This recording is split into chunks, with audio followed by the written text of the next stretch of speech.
राजा विक्रम अदृश्य महल के सामने खड़े थे, जहां मुख्य द्वार पर लिखा रहस्यमय संदेश उन्हें बेचैन कर रहा था। राजवंश का अंतिम वंशज, ये शब्द उनके दिमाग में घूम रहे थे। क्या इसका मतलब ये था कि उनके बाद उनके वंश का अंत हो जाएगा, या कोई और वंशज था जिसके बारे में उन्हें नहीं पता था? महल के भीतर कदम रखते ही उन्हें एक अदृश्य शक्ति ने रोक दिया। एक प्राचीन आवाज गूंजी, केवल सच्चा वंशज ही प्रवेश कर सकता है। राजा विक्रम ने महल में प्रवेश करने के कई प्रयास किए, लेकिन हर बार वे असफल रहे। उन्होंने अपने दरबार के सबसे ज्ञानी ऋषियों और विद्वानों को बुलाया।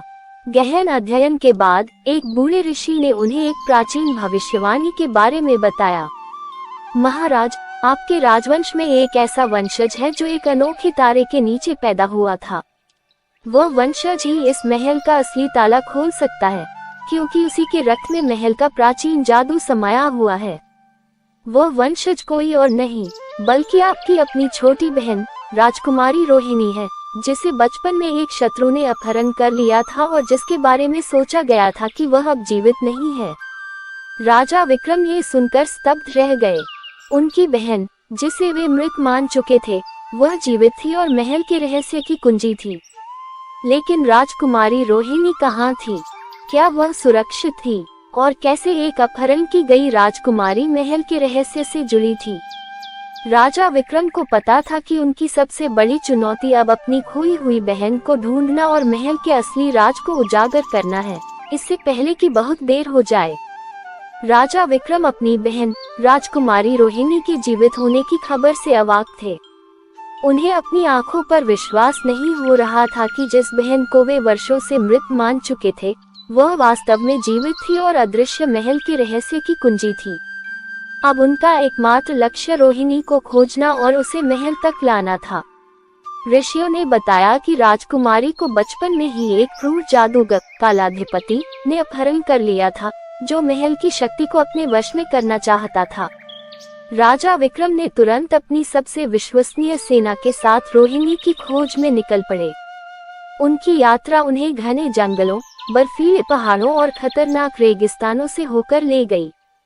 कई महीनों की कड़ी मशक्कत और खतरनाक दुश्मनों से जूझने के बाद वे एक छिपी हुई गुफा तक पहुंचे, जहां कालाधिपति ने रोहिणी को बंदी बना रखा था। राजा विक्रम और उनकी सेना ने कालाधिपति से भयंकर युद्ध किया।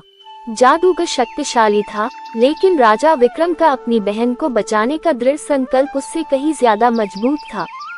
अंततः राजा विक्रम ने कालाधिपति को पराजित कर दिया और राजकुमारी रोहिणी को मुक्त कराया। रोहिणी अब बड़ी हो चुकी थी, लेकिन उसे अपने राजशाही वंश या महल के रहस्य के बारे में कुछ भी याद नहीं था। उसे बस अपने अपहरणकर्ता की भयानक यादें थीं। राजा विक्रम उसे अपने साथ महल वापस ले आए, लेकिन महल अभी भी बंद था। जैसे ही रोहिणी ने महल के मुख्य द्वार को छुआ, उसकी नसें चमकने लगी और एक प्राचीन ऊर्जा उसके भीतर प्रवाहित होने लगी। द्वार धीरे धीरे खुलने लगा और महल के अंदर से एक रहस्यमयी प्रकाश निकला, जिसने रोहिणी और राजा विक्रम को अपनी ओर खींच लिया।